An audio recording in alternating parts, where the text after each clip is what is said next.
Hi guys, कैसे हो आप सब। आज मैं आपके सामने एक नई कहानी के साथ प्रस्तुत हूँ। कहानी का नाम है ईमानदारी। एक राजा था, उसका बहुत बड़ा साम्राज्य था। राजा के 10 बेटे थे। जब राजा बूढ़ा होने लगा तब उसने अपने सभी बेटों को अपने पास बुलाया और कहा, देखो बच्चों, अब मैं बूढ़ा हो चला हूँ और चाहता हूँ कि तुम में से किसी एक को अपना उत्तराधिकारी बना दूं। यह सुनकर सभी बेटे बहुत खुश हो गए और खुद को एक दूसरे से बेहतर साबित करने की कोशिश करने लगे। राजा ने कहा कि मैं तुम्हें सबको एक काम देता हूँ और जो भी इस काम को सबसे बढ़िया तरीके से करेगा वही साम्राज्य का नया राजा बन जाएगा।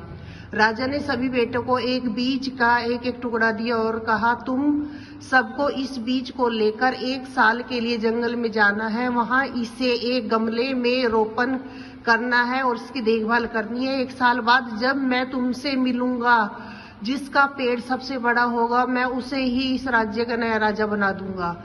उस राजा के सबसे छोटे बेटे का नाम नकुल था। नकुल भी इन सारी बातों को ध्यान से सुन रहा था। राजा के सभी बेटों ने बीज लिया और अलग अलग दिशाओं में जंगल में निकल गए। नकुल ने भी जंगल पहुंचकर एक गमला लिया और उस बीज को रोप दिया। बहुत सारी तरह से उस बीज को रोपण किया। उसमें पानी देना या खाद देने पर भी उसमें छोटा सा पौधा होता और कुछ समय बाद पौधा मर जाता। दूसरी ओर राजा के दूसरे बेटों ने जब बीज को रोप कर उसमें खाद दिया और बीज से पौधा और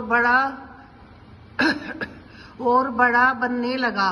साल भर बाद सभी बेटे फैसले के दिन जमा हुए।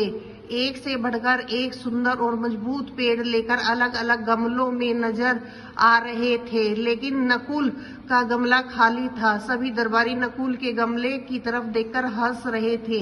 दरबारी अन्य सभी गमलों की तारीफ के पुल बांध रहे थे। इसी बीच राजा आया। उसने सभी गमलों को देखा और मुस्कुराने लगा। नकुल को राजा को अपनी ओर आते देखा तो वह अपने गमला शर्म के मारे पीछे छुपाने लगा। राजा ने उसके गमले को देखा और सभी दरबारियों की ओर मुड़कर बोला, सुनो साथियों, आपका नया राजा और नया उत्तराधिकारी चुन लिया गया है। सभी बेटों की धड़कनें तेज हो गई।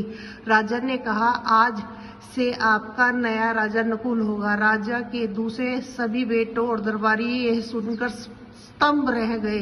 राजा ने कहा, मैंने अपने सभी बेटों को वही बीज दिया था जो बंजर था और उसमें सभी कोई पौधा या पेड़ नहीं उग सकता था। मेरे अन्य बेटों ने मुझसे धोखा देने के लिए उस बीज को बदल दिया, लेकिन नकुल अपने काम के प्रति ईमानदार था और वह उसी वास्तविक और ईमानदारी के साथ मेरे सामने आया जो उससे हासिल किया। अगर आपको यह मेरी कहानी अच्छी लगी हो तो मेरे चैनल को लाइक और सब्सक्राइब जरूर करें। जय श्री राम।